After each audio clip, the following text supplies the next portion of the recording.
Pakcik ni bukan selebriti, bukan ahli politik dan bukan juga orang kaya.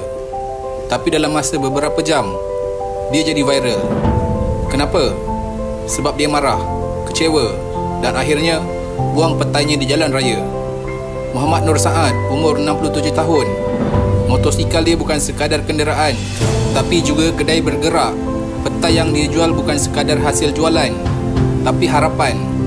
Harapan untuk dapat duit yang cukup supaya isteri dia boleh jalani pembedahan mata. Tapi dalam satu insiden yang dirakam orang awam, dia dihalang berniaga oleh pihak berkuasa. Dia bukan sekadar marah, dia rasa terhimpit. Sebab itulah dia buang petai itu, sebagai tanda betapa terdesaknya dia ketika itu. Tapi siapa sebenarnya pakcik petai ni? Dan kenapa dia sanggup lakukan semua ni hanya untuk beberapa ratus ringgit? Muhammad Nur Saad bukan orang senang. Dia terpaksa menjual petai kerana duit pencen RM500 sebulan tak cukup. Ini bukan soal nak hidup mewah. Ini soal isterinya yang memerlukan rawatan.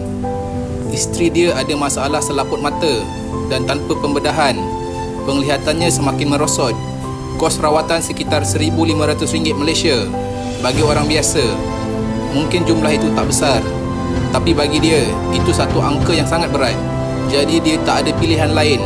Setiap pagi, dia keluar dengan motosikal buruknya, mencari rezeki menjual petai.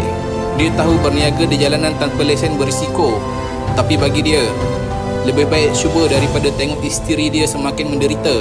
Tapi apa yang berlaku? Dia dihalang, petainya dirampas, harapannya musnah.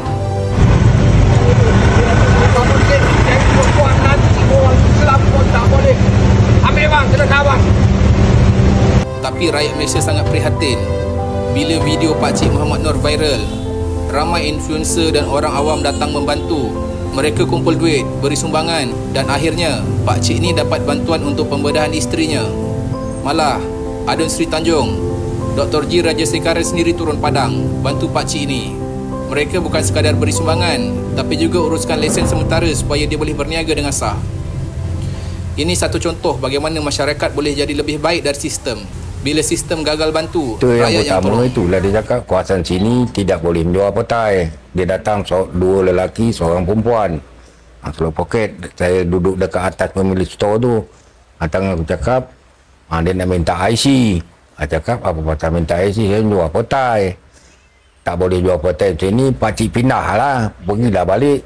Itulah saya susun petai, susun apa semua. Adalah pelanggan nak beli, orang yang biasa 3 orang, 4 orang kan. Ini pakcik katanya tidak boleh menjual petai sini. Tak apalah. Saya bagi dengan orang tu kan, ambil abang. Saya pun nak balik lah ni, orang ni pun dah marah. Dia cakap. Habis saya pergi dah susun petai dekat atas motor. Saya pula dekat ni, kawasan dekat Batu Enam tu juga. Masuk sana, jual ke sini kan. Dalam kurang dalam tengah jam. Wah, ini dah tak ada ni, boleh duduk tak nak. Kalau tak dapat duduk dekat family store tu, dekat parking motor pun jadi dah. Tongkat motor dia pun datang. Adalah orang budi cepat kan, dapatlah duit. Yang sama. Dia kejar ke apa? Tak tahu lah. Dia memang ada kawasan situ aja.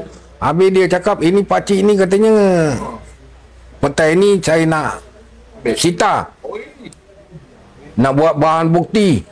Lagipun motor pakcik ni saya nak wirelesskan dekat GPJ. Macam tu dia cakap dengan saya. Habis saya pun naiklah punya apalah kan. Pada pakcik bagi engkau petai, bawa butan apa, baik saya buang ke petai. Buang dalam longkang tu. Itu cerita dia.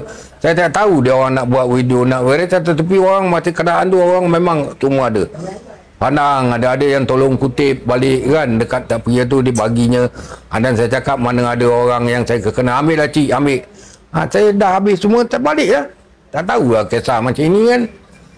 Nyebarkan apa ni. Pakcik pun nak memegang telefon pun kadang kurang faham. Macam mana pakcik nak apa kan. Kisah pakcik petai ni bukan sekadar cerita seorang lelaki tua yang marah dan buang petai. Ini cerita bagaimana hidup boleh jadi terlalu berat sampai orang terpaksa buat sesuatu di luar jangkaan. Soalan dia sekarang, kita di mana? Adakah kita biarkan perkara macam ni terus berlaku? Atau kita sendiri boleh buat sesuatu untuk bantu mereka yang betul-betul perlukan pertolongan? Dan yang lebih penting, kalau kita berada di tempat Pakcik Muhammad Nor, apa yang kita akan buat? Terpulang pada kita untuk tentukan.